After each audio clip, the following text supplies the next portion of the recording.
My name's Chloe. I'm 36 years old, and life has taken me through some twists and turns. I've been married before, worked as a bartender, but now I'm a stay-at-home mom to a lively 3-year-old boy. Life is good now, but my first marriage was a disaster, mostly due to my ex-husband. But there was another factor. My younger sister, Jessica, who's just 2 years younger than me, managed to steal my then-husband right out from under my nose. This all happened 3 years ago. Just 2 months back, around New Year's, I ran into my ex and Jessica at church, of all places. When we told them that the child with us was fathered by my ex-husband, they were stunned. Their faces dropped, especially since I knew they were struggling to have a child themselves. It was a small moment of relief, a little payback for the betrayal they inflicted on me.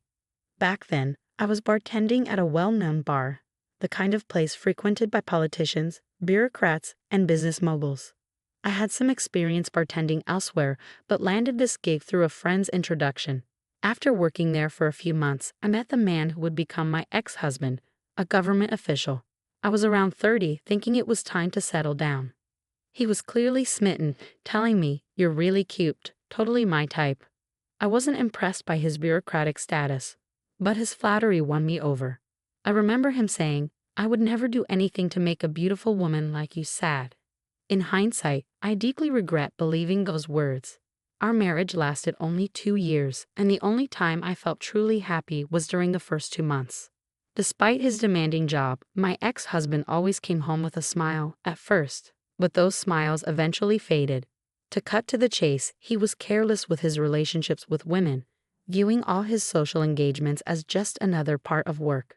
I later found out he had been flirting with women at every party he attended, though at the time, I had no idea. I used to greet him with, "You must be tired after all that networking today. Want to take a bath?" I thought I was being a supportive wife, but after just 6 months, he'd say, "Stop worrying about me, just be thankful you're living a good life because of me." I convinced myself he was just tipsy and let it slide. Looking back, I feel like crying from all the effort I put into our relationship.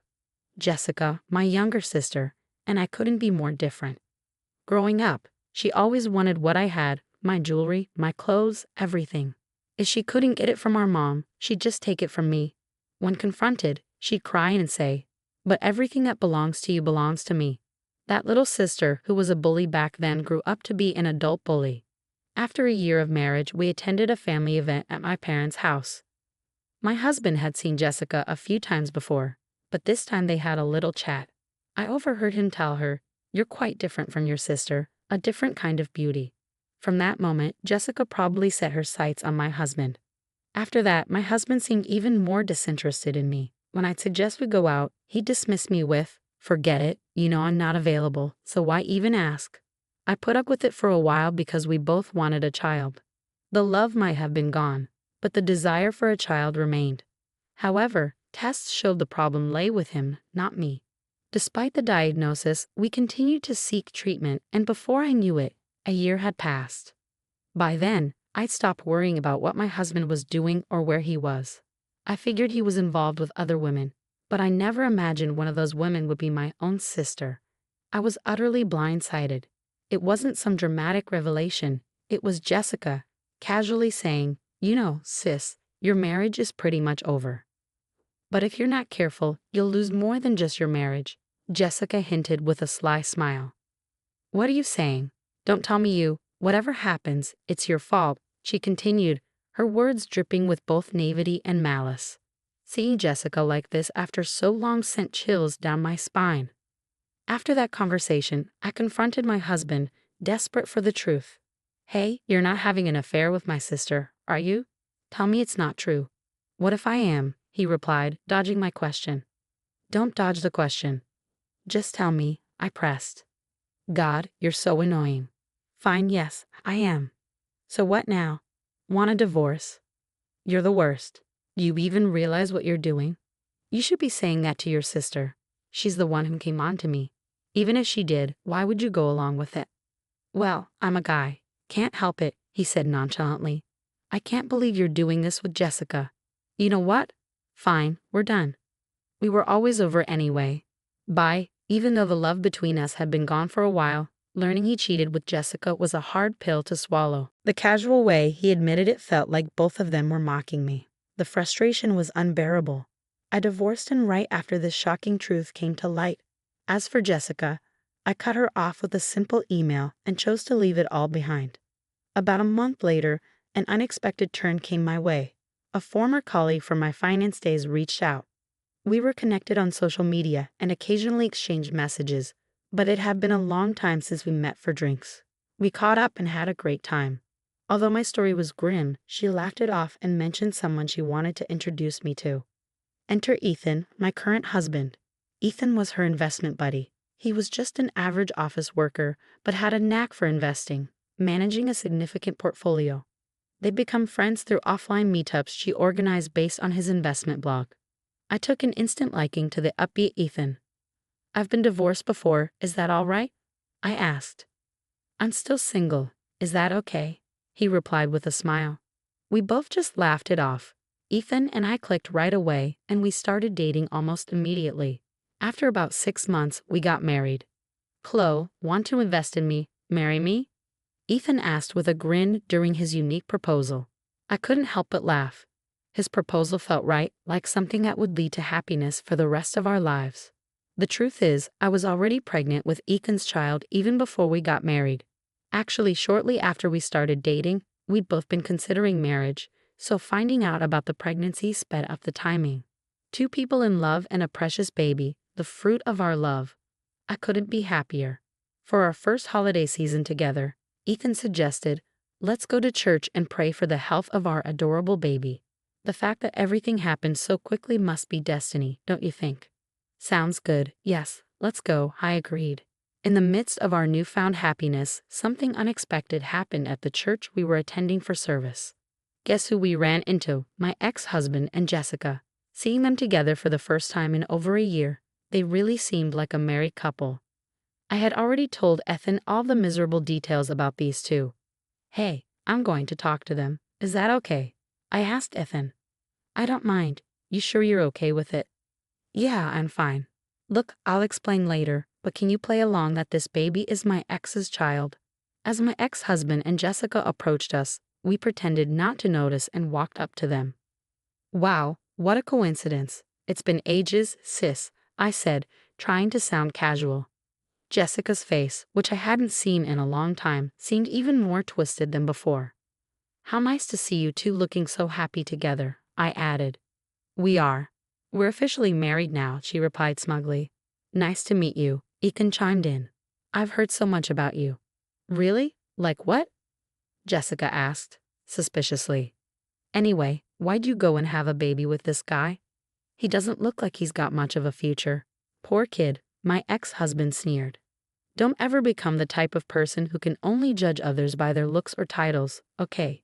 Ethan said, speaking as if to the baby. "But if you're not careful, you'll lose more than just your marriage." Jessica hinted with a malicious edge. "What are you saying? Don't tell me you," I began, but Jessica's tone made it clear she intended to shift the blame. "You're responsible for this," she snapped. Seeing Jessica's smugness after so long sent chills down my spine. I confronted my husband directly. "Hey, are you having an affair with my sister? Just tell me it's not true." "What if I am?" he shot back, avoiding the question. "Don't dodge it. Just tell me," I insisted. "God, you're so annoying." "Fine, yes I am." "So what? Want a divorce?" "You're the worst. Do you even realize what you're doing? You should be saying that to your sister. She's the one who came on to me. Even if she did, why would you go along with it?" "Well, I'm a guy. Can't help it," he said dismissively. "I can't believe you're doing this with Jessica. You know what? Fine, we're done." We were always over anyway. Bye. Even though our love had been long gone, learning he cheated with Jessica was a tough blow. His casual admission felt like a mockery. The frustration was overwhelming. I divorced him immediately and cut off Jessica with a terse email. About a month later, an unexpected twist occurred. A former finance colleague reached out. We were connected on social media but hadn't met for drinks in a while. We caught up and had a great time. Despite my grim story, she laughed it off and mentioned someone she wanted to introduce me to. Enter Ethan, my current husband. Ethan was her investment buddy, an average office worker with a knack for managing a significant portfolio. They become friends through her offline meetups. I liked Ethan immediately. I've been divorced before. Is that okay? I asked. I'm still single. Is that all right? He replied with a grin. We both laughed. Ethan and I clicked instantly and started dating right away. 6 months later, we got married. Chloe, want to invest in me? Marry me? Ethan proposed, his unique way of asking. I laughed and felt this was the start of a happy life together. I was pregnant with Ethan's child even before we married. We'd both been thinking about marriage, and the pregnancy sped up the timeline.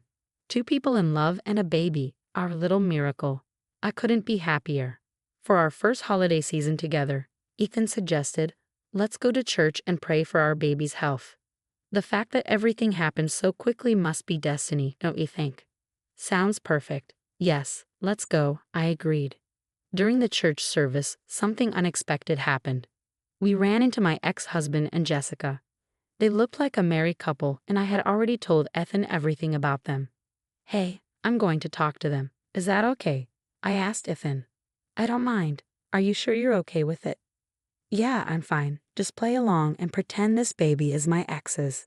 As my ex and Jessica approached us, we acted like we hadn't noticed and greeted them. What a coincidence. It's been ages, sis, I said casually. Jessica's face, which I hadn't seen in a long time, looked even more twisted. How nice to see you two looking so happy together, she said with a forced smile. We are. We're officially married now, she added, trying to impress. Nice to meet you, Ethan chimed in. I've heard so much about you. Really? Like what? Jessica asked. Why'd you have a baby with this guy? He doesn't look like he's got much of a future. Poor kid, my ex-husband sneered. Don't judge others by their looks or titles. You should start doing good deeds like volunteering or donating to charities. Since you're at church, why not pray for that? Ethan retorted, addressing them indirectly. You can't be serious. There's no way I'm letting this guy raise my special child. He comes from a line of bureaucrats. This can't happen. Jessica said, visibly rattled and on the verge of tears. Look, I talked to Mom. This guy's just an office worker raising a child with a man who doesn't make much. That's just asking for the kid to be unhappy. And don't forget, the child's biological father is from our family. Shouldn't we have the right to raise them? Am I wrong? She asked desperately. Absolutely. Even after the divorce, if you knew you were pregnant, you had a responsibility to tell me. After all, it's my child, my ex said. You think someone like you can raise a child? Don't kid yourself. You don't have the right to know, let alone raise this child, Ethan said firmly. Hey, stop this ugly argument in front of the baby. You abandoned Chloe and this child. Remember, as Chloe said, you have no obligation to be informed or involved. And for your information, I might be an office worker, but I've done well in investments. I actually have more assets than you. I don't mean to brag, but don't worry, this child won't be unhappy. Shall we go, Chloe? Ethan asked. Yeah, take care, especially you two, the careless womanizer and the greedy one. Ignoring the flustered and frustrated pair, we left the church. I'm sorry you got caught up in this, and thank you for going along with me, I said to Ethan. No problem at all. Honestly, I'm impressed with how well you handled it. That was some award-winning acting. I fell for you all over again, he replied. I never thought I'd end up at church for the sake of this child, let alone run into my ex and Jessica. But thanks to that encounter, I was able to get some satisfaction from my ex-husband and Jessica. I was secretly waiting for this moment, the chance to make them squirm with a lie about the baby being my ex's. I'm fully aware it's a cruel lie, but considering the heartless things they've done to me, I have no regrets. It was necessary for my sanity. Mom, you don't have to tell Jessica about me, okay? You know the situation, I said. Oops, my bad, but what happened to that girl? Mom asked. Don't worry about it. I'm sorry for all the worry I've caused you. It's okay as long as you're healthy and happy. You're getting along with your current partner, right? Absolutely. I'm actually scared of how happy I am. Having daughters who've swapped the same man as their husband would have been a big worry for Mom. I was concerned about how this could strain her heart, especially since she's living alone in the family home after Dad passed away. When I mentioned this to Ethan, he suggested we move in with Mom. Are you sure? I really like your mom, Chloe. She's a fun person. Living with her would be like having two clothes around. It'll be fun. Well, should I take that as a compliment? I laughed, realizing how understanding Ethan is. Plus, Mom would be thrilled to see a grandchild every day. And we have an extra pair of hands to help with the baby. I can't thank you enough, Ethan. So you love me even more now? I asked. Let me think about that. What do you mean, let you think? The peak of happiness is still ongoing.